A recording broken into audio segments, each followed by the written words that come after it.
Hello, and welcome to another episode of the Power Within podcast. I'm your host, Laurie. Today, I'm really excited to share with you an episode with a friend of mine, Trisha Thornton. She is a licensed counselor and play therapist from Nashville, Tennessee.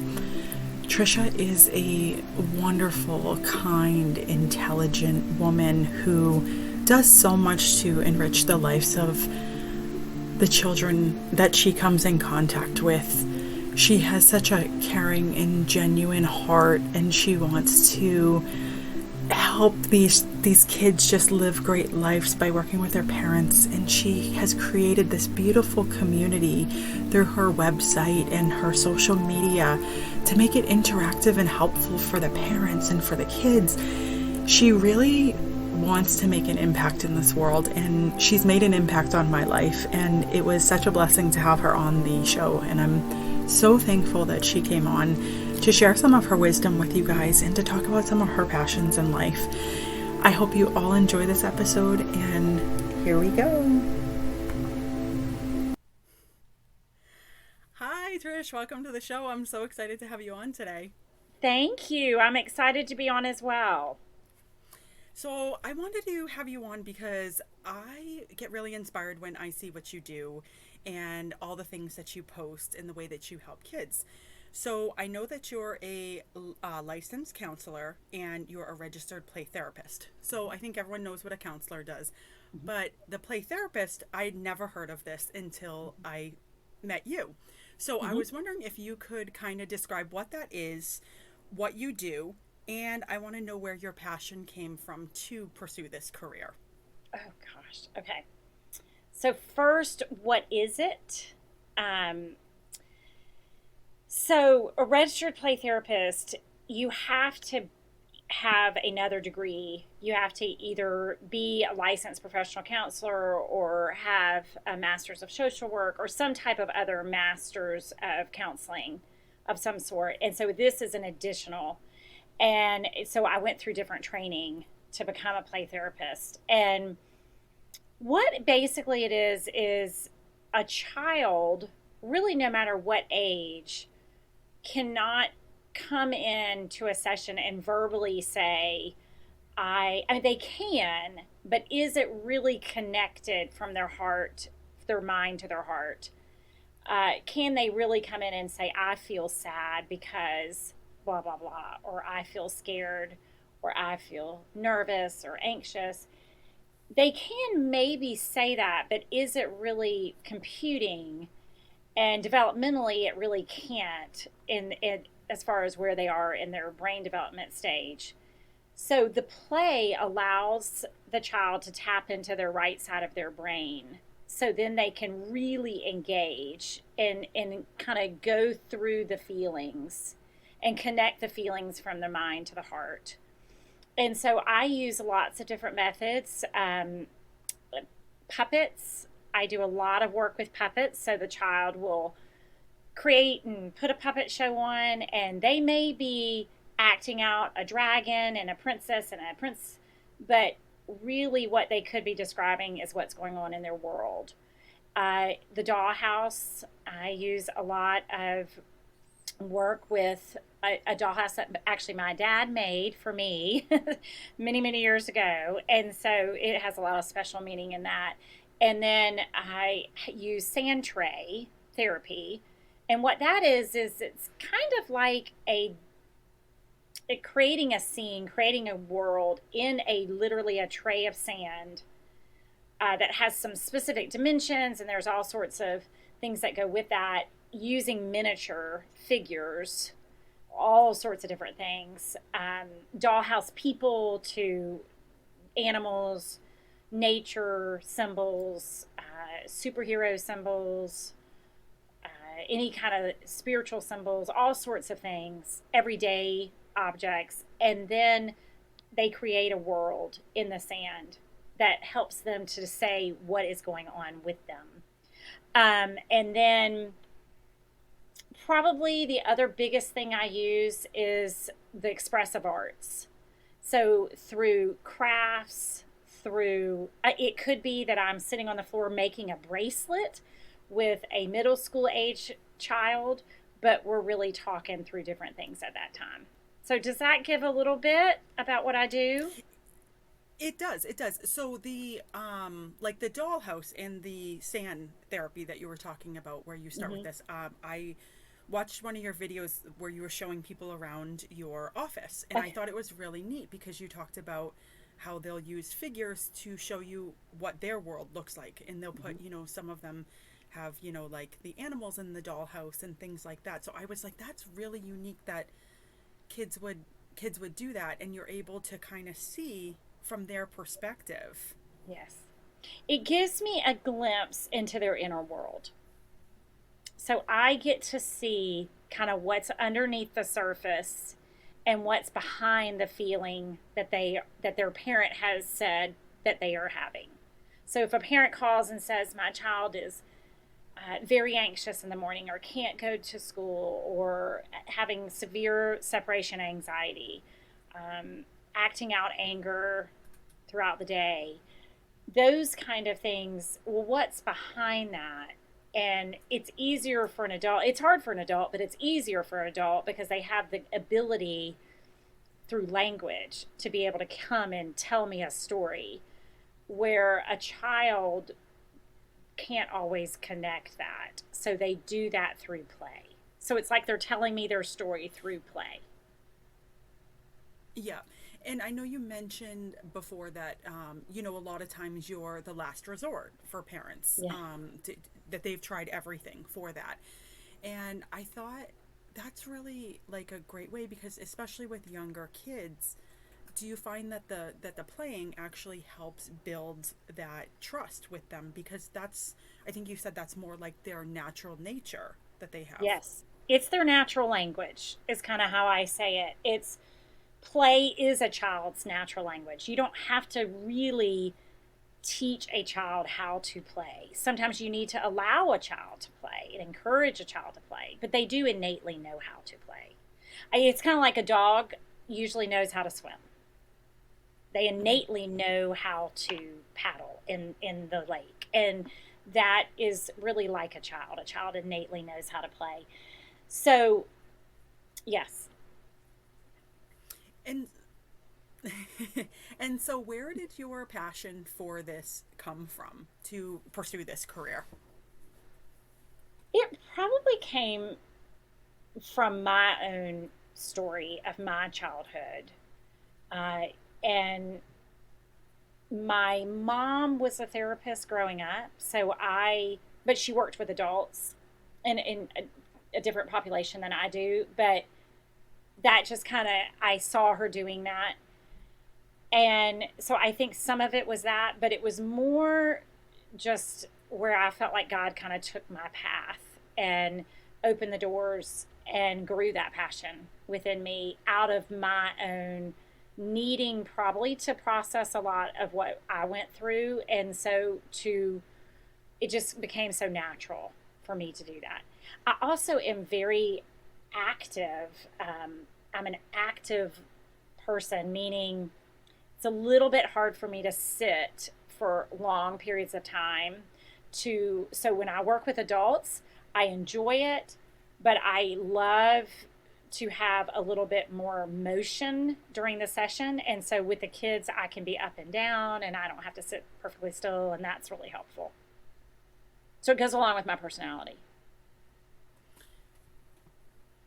Awesome. And you, I was going through and you had a really impressive education, and you've worked in groups, and you've worked with schools, and I thought that was very interesting. And then now you have your own practice. So what made you want to work by like on your own, have your own place versus working in, Yeah. like a group setting or with other doctors Yes. or therapists? So when I first came out of graduate school, I went to graduate school in Denver and at Denver Seminary. And when I came out of that program, I knew right away that I was drawn to children. And so I naturally wanted to go that route. And so I moved to Nashville, Tennessee to work with a man who was a specialist with attention issues. And that was kind of right when all that was kind of the buzz, and back in the 90s. And so I ended up going to work for his practice, and about a couple months in, it just wasn't a very good fit. And so at that time, I was so young. I was 24 years old, so it was a little 25, so it was a little hard to just launch into a private practice. So I went back to Vanderbilt University, where I got my undergrad, and got certified as a school counselor, K through 12. So here in the States, you have to have, in order to be a school counselor in an accredited school, you have to have a school counseling degree of some sort. And so I had to add that certification on to my master's in counseling. And so then I was able to go into any level school, K through 12. And so I did that. I did all the levels, and I started out, oh, that was crazy, in a middle and a high school, and I was split between the two different schools, two different parts of the town of Nashville, south of Nashville. And so I was split between my time going back and forth, and I worked predominantly with sixth grade and ninth grade. So sixth grade is, right around 12, 13-year-olds ish, maybe even some 11-year-olds. And then going to high school, I worked with ninth grade, so 14, 15-year-olds, and very different sets of what they were going through. I loved working with high school, but I think I'm more drawn to working with high schools outside of a school setting, maybe like in a ministry type setting. And then middle school is just tough. It's tough. I don't know many people who would just like die to go back to middle school, so it's just a tough time. So it was challenging, but I loved the challenge. And then I ended my time at an elementary school that it happens to be literally just like a quarter of a mile up the road now. And I really fell in love with that idea of the little elementary age. And I think it's because I feel like I can get in there and work with the moms and the dads or the caregivers, whoever it may be, and help maybe even prevent as they later years of struggles. It may not be that they won't ever have a struggle, but at least give them tools so when the struggles do arise, they're a little bit more prepared. So I like that idea. And so it came apparent after I worked in the schools for about 8 years. And in the schools, I worked administrative positions, counseling positions, admissions positions, all sorts of different ways, but I still use my counseling skills. It just became apparent that I kind of like to be on my own. I don't even know another way to say it, but I like to kind of be my own boss. I kind of like to do it my way, and I still have ethics and guidelines I have to follow, and I also love to have my own space. So it's my haven. And so I had moved into opening my own practice several years ago, and I don't think I could ever go back at this point. It's usually rare for a private practitioner to go back into a non-private. So I hope that kind of answers the question. It does. That's really interesting. And I was always curious about that. And I know that you mentioned that you work with the younger kids, and you've mentioned that you have the adults and parents too, and so you make sure that you work with both, though, because I think you had mentioned that it has to be together or it won't work. Yeah, and it doesn't necessarily even have to be in the session together. I do pull in the parents sometimes into the session, but I really actually, even ethically, I don't feel that policy-wise I could even take on a family unless it was an extenuating circumstance that I could not work with the parent, because it's imperative. Otherwise, if I don't, now sometimes it doesn't mean always the parents are willing, to take on, the suggestions. But if I don't even try, I feel like I'm sending them back into kind of the same situation, so nothing's going to change. Because I do believe for a child to change, we have to get to the main attachment figure for them to be able to really begin to see some change.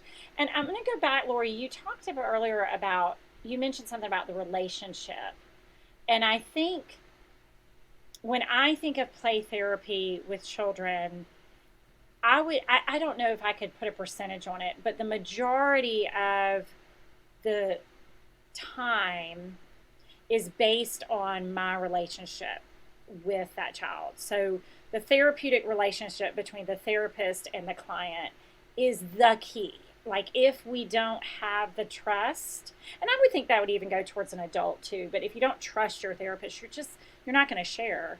So he or she is not going to let me into their world unless they trust me. And with littles, it doesn't usually take that long for that trust to be built. Even kids who are coming out of severe trauma, sometimes they're so quick to trust because they're so desperate to trust. But most of the time it takes a handful of sessions, and that the trust is pretty much, that alliance is built. Yeah. And I really loved, as I was going through, anyone who goes on your Instagram, you have those little fun tips and tidbits that you do. And I really love that you make them so friendly. Like, you have your bees one, and they're fun for like kids to look at, but it's also cool for parents and adults. And actually that was one of the things, as I started looking through your things in the beginning, I was like, this is really interesting because I think it's fun, it's engaging, and I think it is, like, if the parents want to say, hey, look, this is Trisha, you know what I mean? Like, there's really cool things that you do, and I really like that. I direct parents. Oh, sorry, go ahead, Laurie. No, go ahead. I was saying I direct parents a lot of times. A lot of times parents will say, what do I tell her before I bring her in? Like, what do I say to her about what you're going to do and what you are and who you are? A lot of times, if they're in a school age range, I will say, if they have a guidance counselor or school counselor, you can say, she is like Miss Smith, but outside of school. And that's a great way, if they have a positive role model, which most hopefully do. And then the other thing I'm intentional is I make my waiting room professional yet very inviting. So it's bright colors. My play therapy room is bright colors. And then I have a separate room. So it's like a 3-room suite, which is more kind of what I call my adult space. And it's my office as well, but it's also where I can pull in the parents. But what I have found lately, which has been kind of fun, is about 4th, 5th grade, and older, maybe 4th is a little young, but they love to come in my kind of adult space. And it's kind of interesting. I know what's going on with them in the moment, because I'll say a lot of times, which room do you want to go in? And I can usually read what's kind of going on with them when they choose one room over the other. So it is kind of interesting. It sets up for an interesting, for me to kind of have a heads up of what's really happening. And then I do the videos that I do. So they started, by the way, when COVID hit, that very first March that COVID really set in, I was feeling the need to provide something for parents. And I, as a parent, was feeling the need that I needed something. So I thought, well, goodness gracious, if I need it, I know others need it. And I know parents of littles need it. I had high school kids at that time. So I felt like, oh, they've got to have something. And so it started out, so Trisha Thornton therapy, I came up with T cubed. And And so it was T cubed corner. And I used a little puppet named Buddy, and I loved little Buddy, and he can change his facial expressions. And so I would use the puppet and reach the kids through those videos using the puppet. So I would speak for Buddy, and Buddy was dealing with all sorts of emotions and because of COVID. And then so I would even say in the video, like, okay, parents, this might be a good time to have the kids not watch this part. And then I would go kind of launch into more like instructional time for parents. So those videos, they're still on my website. I keep them up there. They're from a long time ago. And I've kind of gone from making those more to parenting, more parenting videos. But I do tell parents a lot to refer back to them because they're all still valid. All the stuff is still important. And I go through things about anxiety, anger.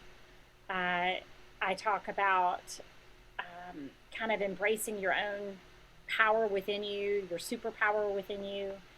I do tons of different subjects. There's one that I loved and I've watched it a few times, and I want to talk about it because I think it's okay. I think it's really, really valuable. And it was it was one that you did on, it was with rubber bands, and it was on boundaries. The flexible thinking. And yes, the flexible thinking. And so the thin bands and then the thicker ones. Can you, for anyone who has not heard that, can you run through that again? Because I think that that's super useful for everyone, not just kids, not just adults. Like, I think that's a great thing for everyone to think about. Yeah, I actually love that one. But what I laugh, Laurie, this is so funny. So whoever's listening now needs to go and watch that video, because my rubber band breaks in the middle of me doing the video, and I was like, oh, and here it broke. So it just proved the point is what it was. And I almost edited that and redid it, but inside was laughing so hard because I knew some people that would be watching that would really giggle at that. But yes, okay, so I talk a lot about this idea of harmony. And if you think about now, if anybody's listening that is like a connoisseur of canoeing, they may need to kind of just know that this may not be the most technical, but this is how I view it. So if you're going down a river in a canoe, and I do love nature, so I think about this, even though I'm not a huge person on canoe, but if you're going down, most of the time, besides sometimes in a river where there's some rapids in the middle of the river might be a little bit more calm and versus the sides. So you have the right, and this kind of goes towards right brain, left brain, which is stereotypical, but we're going to go with the stereotypes. So the right brain is more kind of chaotic. And so I would describe the river having rocks and sticks and different things sticking out from the shore, and you're having to dodge stuff in your canoe. And then the left side is more fixed. And so you might have trees lined up in a row, rocks perfectly lined up. And so when you go over there, you still might be having to kind of go around stuff, but it's very predictable. It's very easy. It's most of the time pretty easy to read. And then, so our canoe typically doesn't stay in the middle. It veers to one side or the other. So if it veers to the right, we need to be flexible enough to get it back to the middle, to have harmony, have balance. And then if it goes to the left, same thing. We want to try to get it back to the middle. And so I describe it with a rubber band. It's like I want to hold one right now in my hand. But I describe it that if you have a rubber band that is stretchy enough, it's flexible. And so you will be able to steer your canoe back to the harmony. And so that idea is called flexible thinking. And so when we're going through a tough time, when we're having extenuating circumstance, or just normal life transitions, So even for a child, I'll talk about it from a child's perspective. So let's say a child is like right now they're finishing out, here in America, they're finishing out the school year. They're kind of going more towards summer. So it's a natural transition, but that can bring a ton of anxiety in on a child who may not have the ability to have that flexible thinking. So a lot of times for a child who's experiencing that rigid thinking, and this goes to parents too, I will work really hard with them of how to prepare for a possible time when the canoe veers to the right or veers to the left, and kind of be in preparation of that. So when we do veer and we are not stretchy enough like the rubber band, how can we balance and get back? Does that make sense? It does. Yeah. Okay. It was just really neat. I was like, that's really awesome. Yeah, it's just, to like me, it's this idea of being able to stay balanced. And that is not easy to do. And especially not easy to do right now.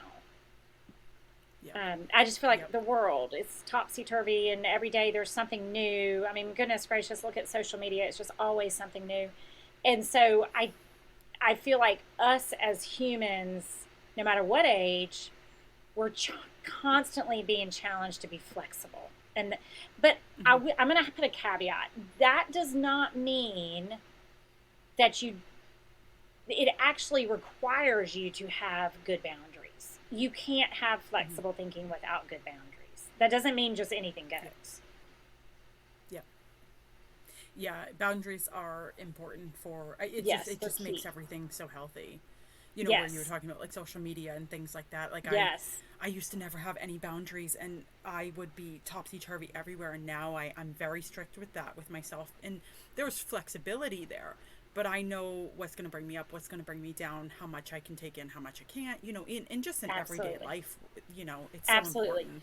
Well, you also know the signs and the triggers within yourself that when you start to feel whatever it is that is taking your canoe to the right or the left, you're able to go, oh, I better get that canoe back. And you have developed skills to be able to help you. And none of us are going to be perfect. None of us are going to be able to be perfectly balanced. There's no human that can be, but we can at least recognize, oh, wow, my canoe is way over here.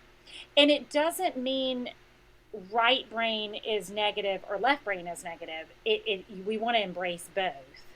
So that's a whole nother subject. But I do feel that if we can balance and stay flexible, that's key. Yeah, and something else that kind of ties into that, and this was another one of your, I think it was one of the tidbits, but I know you talked about it when you did a live with Lynette too, when you were talking about filling up your 2 buckets. And essentially, I know Lynette says that oxygen mask on self first, and then, you were saying you can't help others before you help yourself. And I think especially in the world right now, that's so important because, everyone's trying to help other people, and they're going through so much themselves, and they're not taking care of themselves first. And you can't help anyone else if you don't help yourself first. So I love that you did that. And I was like, she has so much like helpful like tips there. And that's going to be really beneficial for your clients and even anyone who may stumble upon and go, oh, I need to look at this. So I love that. Yeah. And, if you want me to go into that, let me know. But I can describe those 2 buckets. Yeah. I was just going to ask you if you would. Okay. So the concept is exactly what you said. And I will say this. When I remember being on an airplane several years ago. I don't remember if this is before I had kids or after I had kids. It may have been both at both times. But I remember hearing the flight attendant give that advice, tell that instruction. It's not really advice, it's like instruction. But you're supposed to put your mask on as a parent before the child. Or the adult before the child, whatever. I had a hard time with that at first. I remember thinking, well, that didn't, I don't know why. I just kind of I felt like it was kind of mean. Like, I was like, I don't understand that. Like, why would you not want to help your child? And then all of a sudden it started to click like, oh yeah, if the parents passed out, the parent can't help the child. Nobody can put the mask on the child if all the adults are passed out. So that began to logically make sense. But emotionally, it took a little while for that to settle in. And I think that is something that I finally have begun to grasp. I would definitely say I'm not perfect at filling my own bucket, but I definitely have begun to grasp it more. So the idea is that we all have two buckets. And the first bucket is being seen and heard. And the second bucket is that you have power. And I always like to make sure that people get that that's positive power. So you're empowered. And so, but before a bucket can even be filled, so before bucket number one can be filled, you have to have boundaries in place. So that's why the boundaries are the rock. They're the backbone to all of this. And so once you have those boundaries in place, and those boundaries, it's not going to be perfection, but even if you have begun to establish the boundaries, then you can begin to fill your own bucket. And to me, in order for a parent to fill their bucket, to be seen and heard, they actually have to see and hear themselves. And that's a hard concept to really get. That's when you can really do the internal work. So it doesn't necessarily mean that you're seen and heard by a partner, even though I think that's important. That could be a friend, that could be a life partner, that could be a whatever the relationship is with that person that's your support. But at the same time, even to be able to have them see and hear you, you have to have seen and heard yourself. So that's kind of beginning that idea of self-love. And then once that bucket is filled, and it may not be filled to the top, obviously, but filled enough, then you are empowered to help fill another's bucket. And so I actually use that language with parents, and I tell them a script. I mean, I give them lines to say, and I will tell them that when they start to use these lines, their child is going to turn to them and look at them like they have 5 heads. Like, they're going to be like, why are you talking like that? Like, why are you even saying that? They think it's really bizarre. And if they're a little older, they're going to kind of give you a little rolling of the eyes. But I do feel that it is so key to even use the words that I see and hear that you are feeling or that you're whatever. And so there's a guy that I follow a lot named Siegel, and he has this concept of name it to tame it. So you name the feeling that the child is having to be able to help them learn how to tame it. You're not taming it for them, but you're giving them the tools to do so. And so when a child, typically, I'll give a scenario, this is helpful sometimes, but let's say the child has already had breakfast and they want a donut or a cupcake left over from the birthday party or whatever it is. They want something that they kind of know they shouldn't have, or that you know that you would like them not to have that. And so as the parent, then they would come to you naturally. I want the blah, blah, blah. And when you say no, they begin to melt. And really, truly, in their little world, in their brain, their world is over, that they cannot have the cupcake at that moment. That it is illogical. It doesn't even make sense. They've already had a cupcake, let's say, or whatever they've had. But it just, in their world, their little world is gone. And so it is true and real that they're melting.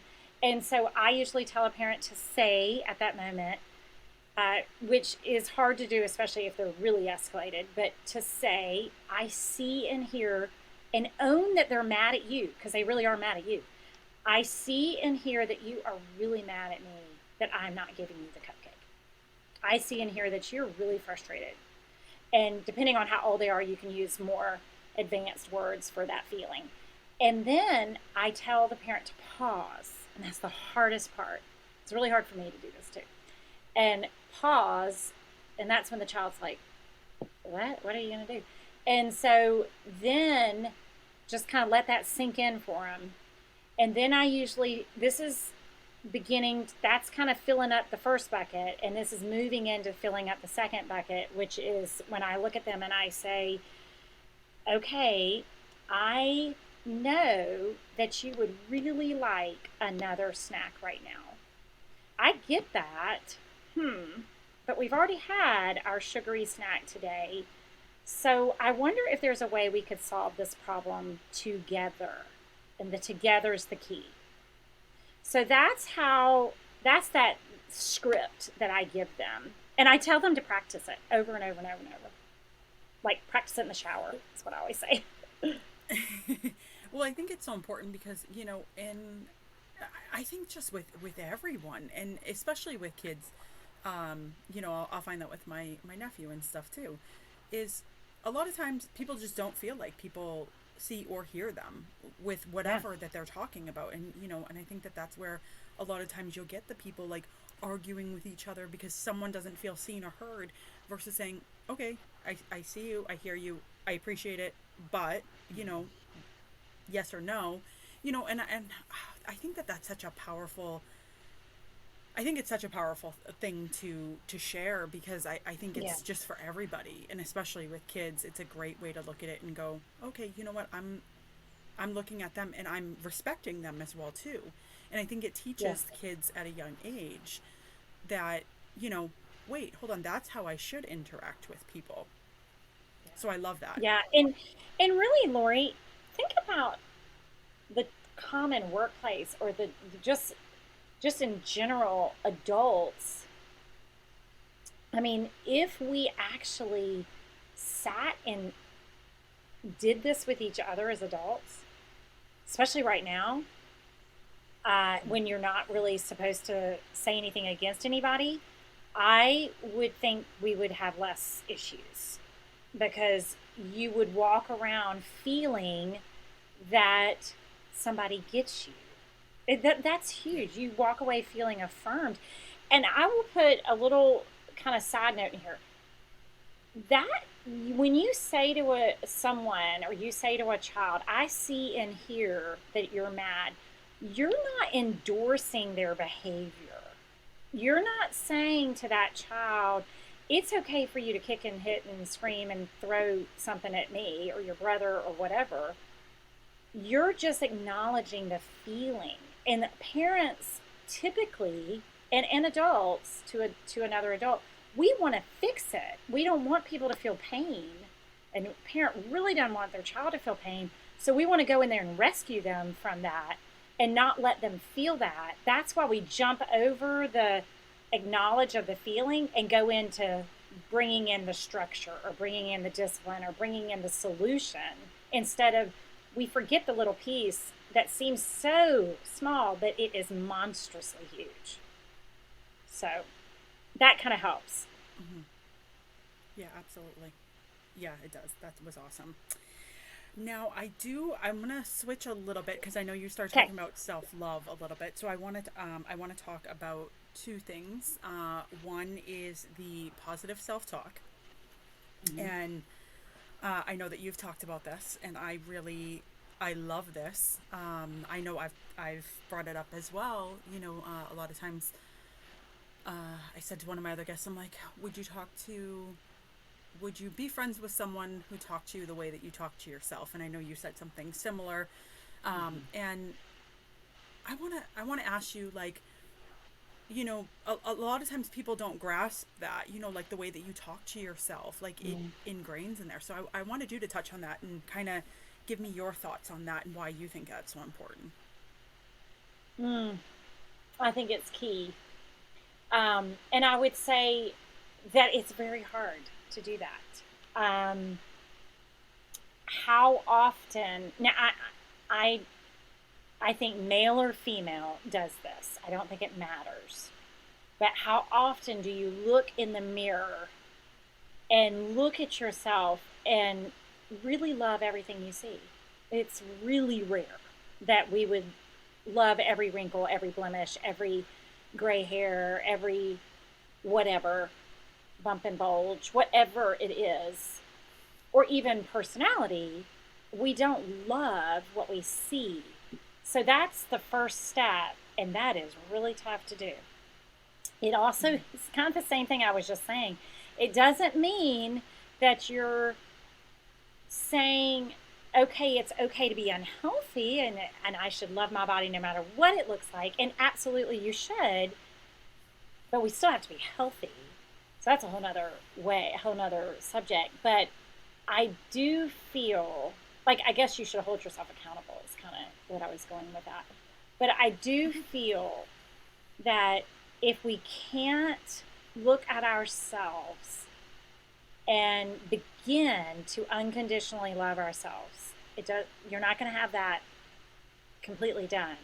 But I do feel like in order to love someone else, we have to at least begin that process. It's pretty hard to love someone else when you don't have any love for yourself. So I think in order to be available and to be in attunement with someone else, you really do have to at least somewhat like yourself. Yeah. Does that make sense? It does. And it takes a lot of work. That was A something lot that of work. I struggled with a lot. Yeah. Yes. And even with me, I was like, oh, and now I'm like, oh, I'm comfortable. And like when you were talking about healthy, like I actually, we'll kind of switch into that a little bit too, because Yeah. I think that that's so important because, I'm very picky about myself now. Like, do I still occasionally indulge in some pizza? Yeah, sure, because that's the one thing that I'll have that's Yeah, not that's absolutely. Me animal too. based. And Mm-hmm. but I was like, okay, I never took care of myself, and now I'm like, my vitamin jar is going crazy, and being outdoors, and because I never cared about what I put in my body now, so now I look in the mirror, and I may say, oh, you know, you got some extra meat on you, but that's okay because you're healthy now, and you Absolutely. actually work on that versus I used to just eat because I didn't love myself, so I would make it worse. Now I'm Right. like, oh no, you work hard. You go out, you exercise, you do that stuff. So I think health is so important, and once you get that aspect, that helps with the self-love that you were talking about as well. And I think what you said earlier, um, you still indulge. I mean, I love ice cream. I love pizza. I love to go eat chips and dip at a Mexican place. I love that kind of stuff. There's a rule of I'll go into this in a second about a rule of thumb that I use as far as portions, but I do feel that that's the idea of that balance. If you don't allow yourself ever to, and maybe you can't, there may be some medical conditions that you really can't have some certain foods, and that's not really exactly what we're talking about. But if you never allow yourself a little bit of wiggle room with that, then that's a fixed mindset that you can't allow yourself. Now, if you are in an addictive state, this is not applicable. So if you're addicted to something, you really can't have wiggle room with that particular whatever. So I'm not really going down that road because there's so many different little shoot offs here. But I do feel in general, if we can have a little bit more of a balanced view and not beat ourselves up every time we go have an ice cream cone or whatever it is. The portion thing, I've heard this before. I think there's tons of different ways to look at this, but I heard one recently. I wish I could remember who said this, but kind of the 80% rule, like to stop eating when you're 80% full. And I have noticed that. So, like, I went to lunch today, and actually, I was eating healthy. I mean, it was a healthy salad I ate. But I looked down at my plate. Now, in America, here we have way oversized portions. But I looked at my bowl, and I probably had a good third to fourth left. And I just sat back for a second. And I was like, I'm full. Like, I don't need to eat anymore of this. I'm big on leftovers. This particular thing, I don't like to take salads that have dressing already on them, so I had to let that go. But I do I have kind of realized that it is okay and actually better not to finish my whole plate. And so that's kind of an idea of balance to me, where you can still have a little wiggle room. So I hope that kind of gives a little tidbit. Oh yeah, it does. And actually it's actually really smart because sometimes, we'll sit down and we'll be so hungry and we'll just devour Yes. everything. But if you Yes. actually stop and take that break, because that's something I try and do now, where you were saying like the 80% rule, is I'll stop and go, you know what? Let me just sit for a little while, and I bet you it's gonna catch up in a few minutes, and it always does. So I think that's a great tip. So, not to endorse a certain program, but I went on a certain program when I was trying to lose the baby weight. Starts with a WW, if that helps. And so My I ended might have friend up who does that too. Yep. doing that program, and I really admire it. And what it taught me was portions. And a little trick that it taught me, I sometimes will still do this, is to either put a mint or a piece of gum, because it tricks your brain, because your brain still wants to chew. Um, but because your mouth still wants to be active when you're sitting in front of a table. And so I have learned, I started doing that. I don't have to do this as much now, but I did when I was just initiating trying to lose some of the baby weight. I would put a piece of gum in my mouth when I was done with that portion that I was going to eat. And then you don't feel the need to keep eating. And it's just a great little trick. I love that idea. Yeah, that is great. Thanks for that little tip. I'm gonna have to try that one too. Add that one in. And I And you know can go that into getting you're healthy gum if you need healthy gum. and I know that you're big into being out in nature too. And Yes. I love that because I think that that is incredibly important. So I know that you've shared some nature walks. You've shared with me that you've gone on like nature retreat weekends. So I would love for you to talk about the benefits that you find reconnecting in nature for yourself. So we were, I believe we were created to be outside. We were not created as a species to be inside a building all the time. And we were also created, our bodies chemically need to be outdoors. We need all the vitamins and minerals that you gain from being out, literally outside. And so if it's possible, there's other ways you can create this if you can't, but most people have access to be able to be outside and get the fresh vitamin D from the sun and be able to be out in nature.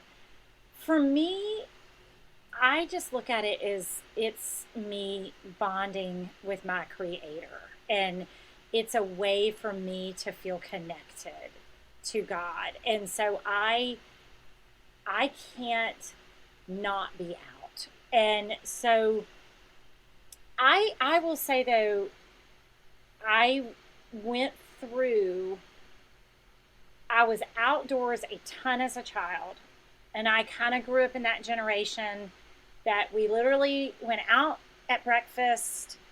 I didn't come back until lunch, stayed out until the sun went down, and then I would come in and be like, okay, I'm home.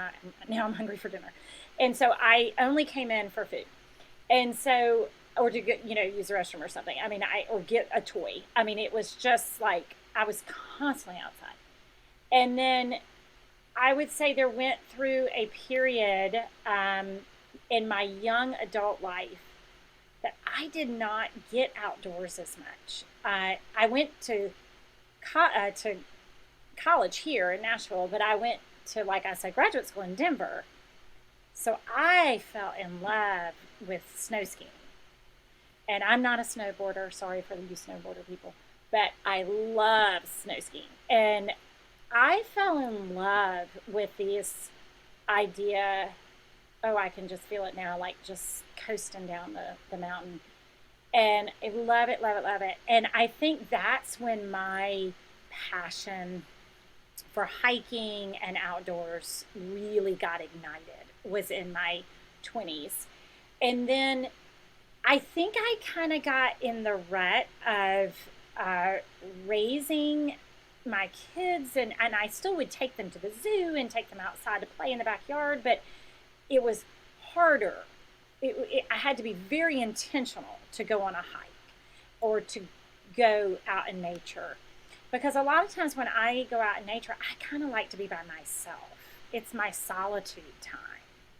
So I've worked on that a great deal in the last probably 3, 4 years. And just in the last year, I've been even more intentional of taking these solo retreats that you're talking about. And that's a whole nother story I'll go into another time. But it was, I was fearful to actually be out in nature by myself. It was very uncomfortable for me. I didn't feel safe. And so it took a lot. And so for me to go on a 3, 4 hour hike by myself. Now, I will say I am still a little skittish. I try to go on a trail that I might run into another human at some point. But what I did in Denver, I can't believe I did some of the things I did. I would just pull off on the side of the road and see a trailhead and start hiking. I don't know how I had the nerve to do what I used to do, but I don't quite have that much nerve. But I can go on a hike now by myself, and I love it. I love it. I like to look at the trees. I think my favorite thing, Laurie, is I like when I'm in a hiking and I look up through the trees and see the sky and see the clouds. That's like my favorite image. It is. It's really beautiful. Like when you were saying that, I actually just pictured, because I do that sometimes I know. too, and especially if you get like a nice breezy day, and the way that Yes. the leaves, Oh, it's I just love such it. a beautiful thing. Because I always tell, I love, like, I actually get scared because I was afraid of heights for the longest time. Oh, yeah. So I would be like, oh, I'm gonna go on the hardest ranked mountains, which all require like steep, huge like things. So I would have a really hard time. But I remember something that I've learned being out in nature is that the most beautiful places on earth you cannot drive to. If you don't work for them and walk to them, Exactly. you're That's so not getting true. to them. You Yep. can't drive to a 14 or summit. You have to No. walk. Nope. And I think that something that, and I've tried to do this. My nephew moved now, but I brought him and he to a mountain before he left, and he got on the top and he was like, "Wow, Auntie, you're right. This is really beautiful." And I looked at him and I said, "To me, this is the closest thing to heaven on earth. Is when Yeah. you get up there and you look around and you go, wow, this is a big world we live in, and I'm just so tiny compared to it." So it's such a, oh, it's And I think, amazing. like, It's amazing. chemically, we need to be out of the toxins that are within our typical cities. I mean, I live Hmm. 7 minutes from downtown Nashville. It's not that big of a city compared to some, but it's still pretty big. And there's a lot of toxins that are coming through the pollution in the environment. And so for me to get out of that, and and I will say there are times, Lori, where I will put on music, and there's times when I'm silent and I just Hmm. listen to the nature. Typically, if I'm along water, I don't usually put on music that often because there's nothing more relaxing to me than hearing the rippling of water. That's why I love Yes. the ocean. I mean, I could live on the beach any day and hear the waves. So since I don't have access to ocean very easily, I have access though to lots of waterfalls and lots of streams. And that to me does that same idea. I think I do have on, I think it's still up there. I posted a little 5 minute video or something of a hike, and it was like waterfall after waterfall. And I think as I start the video, I'm getting down the little stairs to the actual first time I hear the water. And Hmm. I've listened to the video a couple of times because I laugh because you can hear it in my voice, and I'm like, oh, it's just like so therapeutic to hear that water the first time. It So is. I love that It's idea. incredible.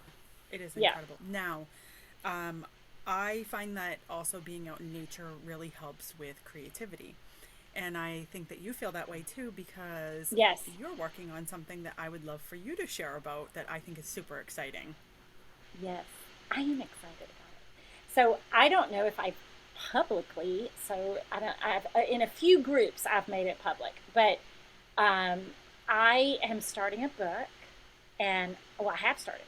I am writing a book. And in fact, I laugh because I talked to my editor recently today, and I had someone ask me recently, how long have you been a writer?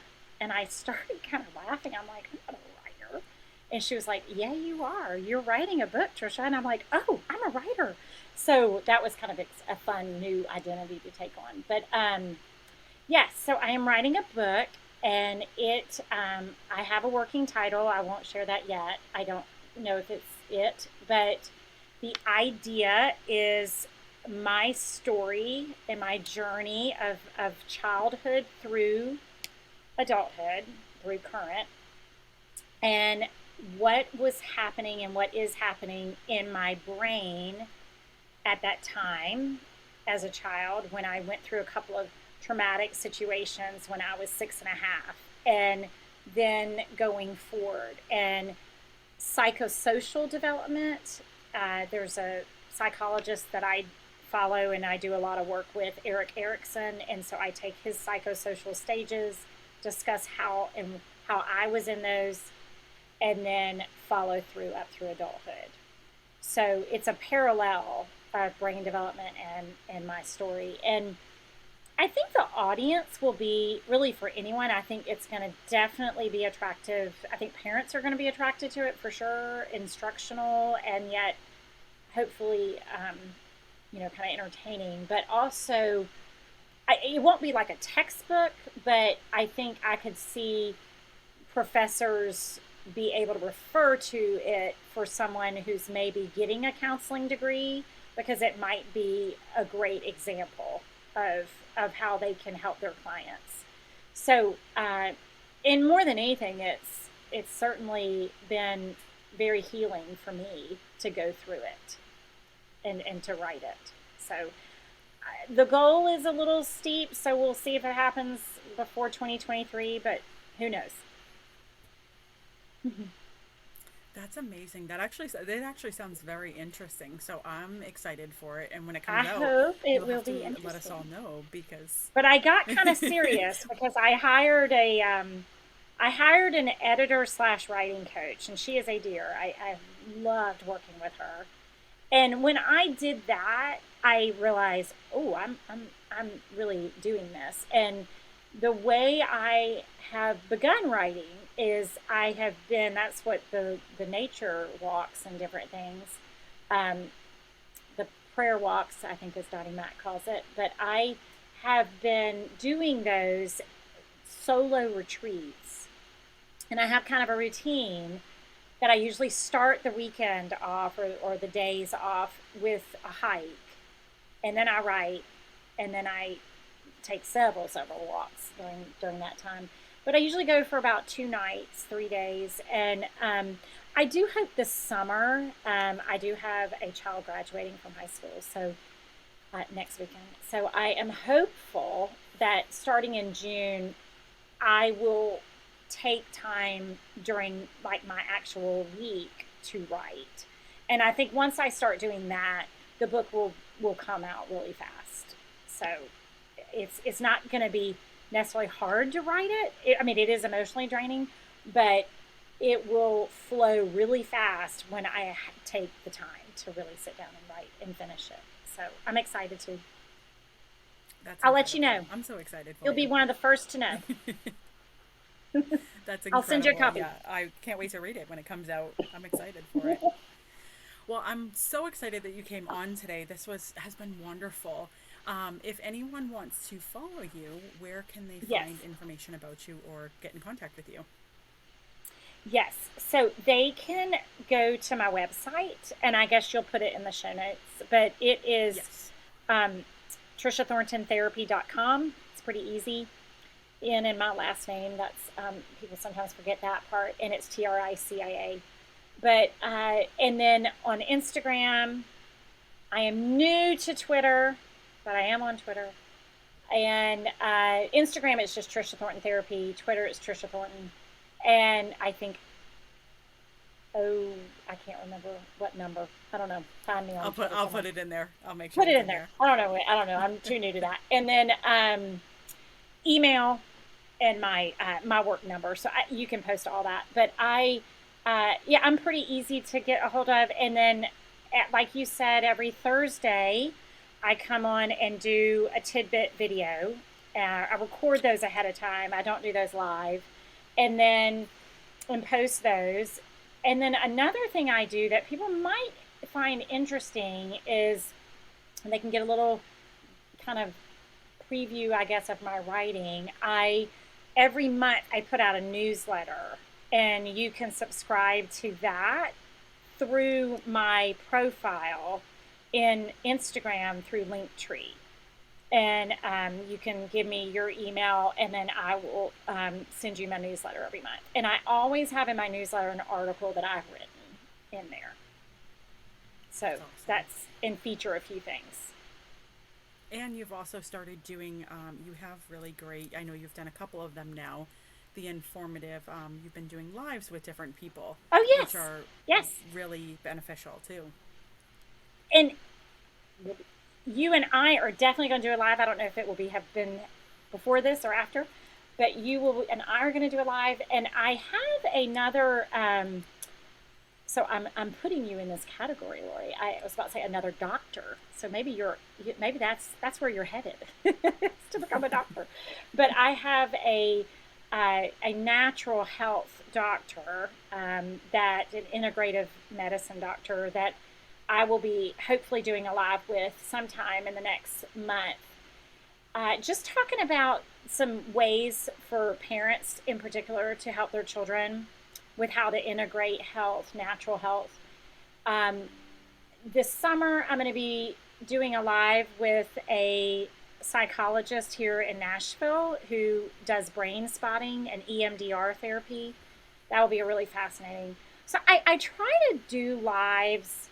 I mean, some are fun and entertaining, but I try to do lives that always have something that either my clients, my parents can walk away with, or just people that I think, things I think people will find interesting. Well, I think that they're great, so I'm glad that you started sharing those. Well, thank you so much for coming on today, Trish. Thank you. It was fun. I enjoyed it.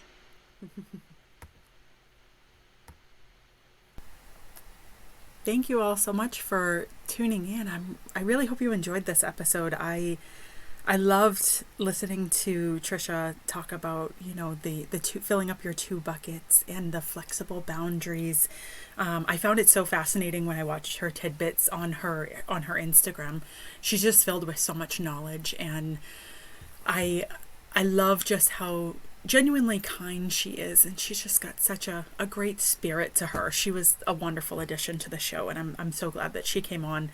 I had gone on a live with her, and it was just great to interact and talk and share things that we love. She's someone who does inspire me with what she does and the impact that she makes on the world, and I hope that you guys got some of that out of it with her as well. I have added things that we've talked about to the show notes and where to find her. I have updated the playlist with some of her music as well. She's a big Donny Mac fan who we had on last time, and she's just great. And I'm so thankful to you guys for listening to this episode and listening to all the episodes. I see people have left me some feedback on Apple Podcasts, and I'm so grateful for that. I'm very appreciative of the people who will take the time to listen to my show and who have left feedback or have rated it. I know everyone has different interests and different likes, so not everything is for everybody. So I do appreciate the time that you guys take, and I appreciate so much the feedback that you're giving me. And I'm excited about, bringing on more people and sharing some more episodes with you. And I'm trying to really make sure I bring on great guests that you guys can get a lot out of and learn from. And so far I've had so many incredible guests, and I plan to have so many more incredible guests. So thank you guys really for tuning in and allowing me to share my passions with you and my heart. I know that the world's a hard place right now. There's so much going on every different angle that we come from. And I think it's so important to, just be kind to people. There's so much room for kindness and love that we can all share with one another. And there's a great, nobody likes everything that everybody does, so if you don't like it, just move on. There's no need to cut anybody down or to put in your opinions, just walk away and say, not for me, and spread that kindness, because I see it in the world. I feel it in myself. I feel it with everybody else, that we're all just looking for connection. We're all looking for kindness. And if we can make the world just a kinder place for one person, why not do it? And when you have a bigger audience and a bigger scale to do that, let's do that. Let's spread love and joy and happiness, and let's spread hope and unity with each other. That's all that I have for today. Thank you for tuning in, and I will see you guys next time. Have the best week.